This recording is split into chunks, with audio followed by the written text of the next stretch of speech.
Qui sont derrière les terroristes? Vous devez savoir que parce que c'est la question qui a été posée par Jean-Luc Mélenchon à l'hémicycle de l'Assemblée nationale en France. Mélenchon, qui était candidat malheureux présidentiel en France, il a posé une seule question qui n'a pas été répondue jusqu'à ce jour. Il dit, mais on parle de terroristes, mais on peut facilement mettre fin à ces fléaux.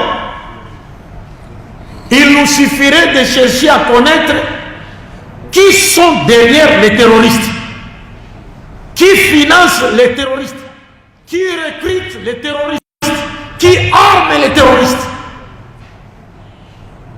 Vous pensez que l'Occident, avec tout son arsenal de services de renseignement et des moyens plus que sophistiqués, est incapable de connaître la personne qui finance les terroristes? Est incapable de connaître le pays qui est derrière les terroristes? Non, on connaît. Ici chez vous en Bambara, on dit que vous voulez envoyer quelqu'un aller chercher les Guy ou les peines. Alors que c'est lui qu'on envoie chercher les peines est même sous son pied. C'est lui qui a préféré ça. Ça veut dire quoi ça? C'est pas ça. On dit pas à Bambara comment? Vous connaissez l'ordre? Non.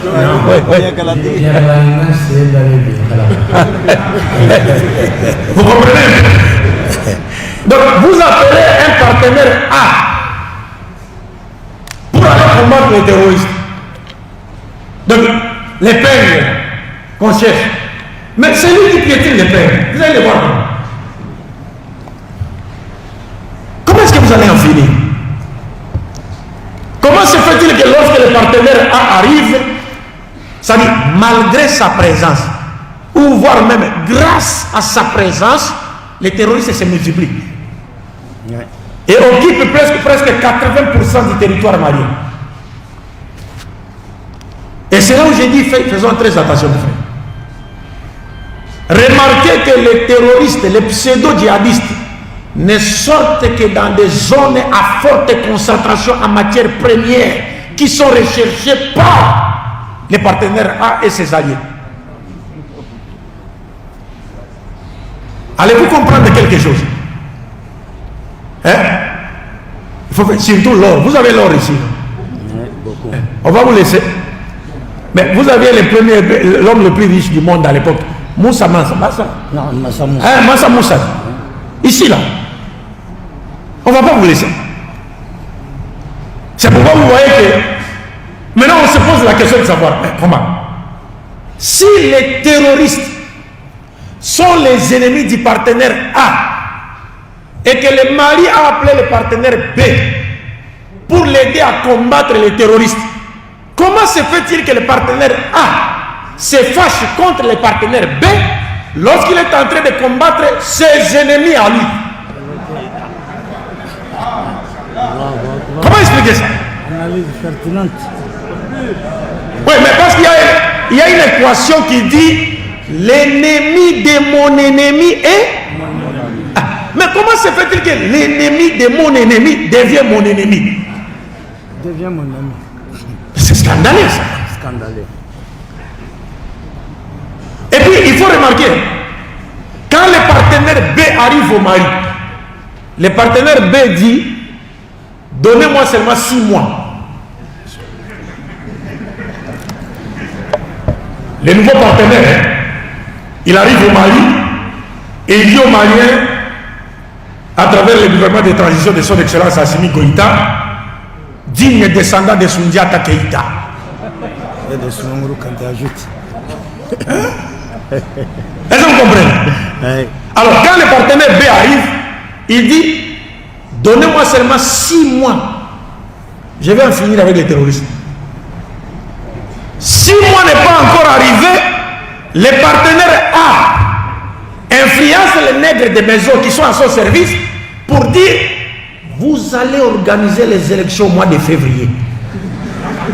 On n'attend même pas les 6 mois. On dit, février, il faut organiser les élections. Est-ce que les problèmes du Mali, ce sont les élections ou les terroristes? C'est le terroriste. C'est le terroriste. La maison brûle. Vous voulez qu'on organise une fête? Mais éteignons d'abord le feu, et puis on va organiser la fête après. Est-ce que vous comprenez un peu ça? Donc c'est pour dire que nous, peuple africain, d'une manière générale, nous devons nous réveiller. Nous devons nous réveiller de notre sommeil. Inna Allah la yughayyiru ma bi qawmin hatta yughayyiru ma bi anfusihim. C'est le moment pour les Africains d'écrire l'histoire. Et cette histoire peut commencer avec les Mali. Inch'Allah. Cette histoire, cette nouvelle histoire peut commencer avec les Mali. Pourvu que nous tenions bon.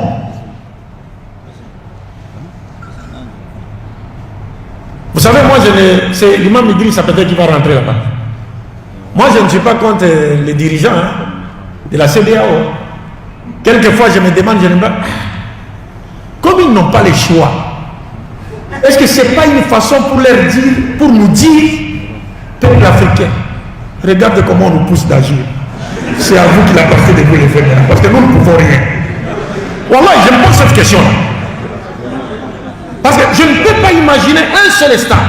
Nana Akufo, qui est parti en France, qui a pris le micro de main de Macron, et qui lui a dit ouvertement qu'on en a assez. Nous en Afrique, nous avons des richesses. Depuis l'indépendance jusqu'à ce jour, nous n'avons rien. Pourtant, ce n'est pas à vous de nous donner de l'aide. C'est l'Afrique qui devait donner de l'aide aux Européens. C'est ces mêmes Nana Akufo, avec les autres, qui s'entendent pour sanctionner les Mali, frapper les Mali des sanctions qui n'existaient pas dans la charte de la CEDEAO. Comment expliquer ça? Alors moi je me suis dit, mais peut-être quand ils se sont tenus debout là, pour montrer le nombre de présidents qui ont participé à cette réunion, avant de sanctionner les Mali, peut-être qu'ils étaient en train de nous dire, nos chers frères et sœurs africains, regardez, nous ne pouvons rien. Nous sommes prises, nous sommes comme des esclaves. C'est à vous qu'il appartient de vous lever pour libérer l'Afrique. Car il n'y a pas d'arme efficace capable de réduire tout en ayant que la volonté du peuple, laquelle volonté est conforme à la volonté de Dieu. Il n'y a pas d'arme efficace que celle-là. On n'a pas besoin de prendre des armes physiques. Et l'Occident ne crée pas les armes physiques, c'est lui qui en fabrique. Mais l'Occident crée la révolution, le soulèvement populaire motivé par le patriotisme. Justifié par Dieu. Cause juste. Nous pensons que c'est le moment. Il faut que les choses changent. Les mers, les océans sont devenus les tombeaux, les tombes des Africains. Les Africains vont chercher la vie ailleurs, alors qu'ils ont tout chez eux. La première puissance du monde, elle est africaine, l'Égypte antique. Nous sommes assis sur le coltan, cobalt, diamant, or, lithium, tout. Mais nous commandons du pain. Comment expliquer ça? Comment expliquer ça? Wallahi, avec leur politique sadique, ils nous ont placés dans une situation où, si on nous envoyait 1000 bateaux ici en Afrique, ils ne vont plus frapper. Ils envoient seulement 1000 bateaux, ils disent au microphone, nous cherchons des esclaves. Wallahi, ces bateaux ne vont pas quitter les ports d'Afrique. Ces bateaux vont se noyer. Parce que le nombre des Africains qui vont accourir là-bas pour aller monter dans ces bateaux, pour partir en Europe, les bateaux vont rester là. Tous les bateaux vont se noyer au port. À cause de quoi? À cause des conditions dans lesquelles ils nous ont placés. Alors jusqu'à nous faire croire que c'est là-bas le paradis. Sans là-bas, il n'y a pas de vie. Donc nous devons réfléchir. Nous pensons que les choses sont en train de changer dans le monde. Nous devons lutter dans ce sens parce que le prophète même dit, celui qui lutte pour défendre sa personne, c'est bien, et qu'il meurt, il meurt martyr. Il meurt martyr. Donc, je ne voudrais pas abuser de votre temps. Je vais laisser à mon cher Mamadi Sakante de nous offrir la nourriture qu'il nous a préparée.